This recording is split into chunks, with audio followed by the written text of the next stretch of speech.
Like so many people around the world, I received this email yesterday from a senior executive regarding the commitment to Windows quality and what they're doing to fix it, by listening to what you want. I will include the link so you can read it for yourself. But yeah, these are all the things that they're going to work on and fix and so on and so forth.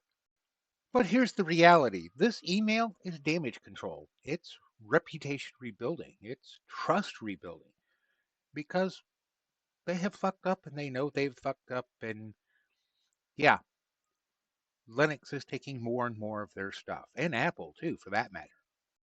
And while all of these tasks are wonderful, and I'm glad that people have finally convinced you to do them, you're still missing the point. So, dear sir, let me show you the number one thing to do to resolve this, to bring back trust, to make people believe that you're actually committed to change. Get rid of this bullshit right here. That's right. Allow us to have local accounts because we don't trust you. And this is why I get paid big money to get around this because no one wants to give you access to their stuff. And until you stop demanding access to everyone's stuff, no one's going to trust you. I'm not saying that you can't make Microsoft accounts as an option, and then proceed to explain all the benefits thereof.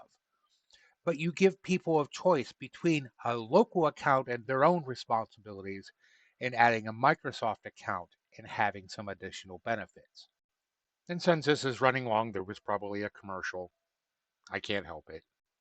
Allow us to completely turn off, or better yet, uninstall Copilot. Not everyone wants it. In fact, a lot of my customers and clients intentionally use older hardware that is not compliant so they can't have Copilot living on their machines. Think about that. Really think about that. They want Windows 11, but they don't want the AI living on their machine anywhere. So turn it off. Give us the option to turn it off, or better yet, hear me out, make it an add on that we can uninstall. We don't want it. Most of us don't need it. And if we need it, we can go to the web version of this. We don't need it living on our machines. Equally to uninstalling Copilot, we want to uninstall or even prevent the installing of Recall. No one wants that either. And lastly, get rid of all this bullshit here. I don't want ads. I don't want my telemetry being sent to you. I don't want anything personalized. I just want an operating system that works. So if you really want to fix Windows and prove that you're committed to these changes, do those four things.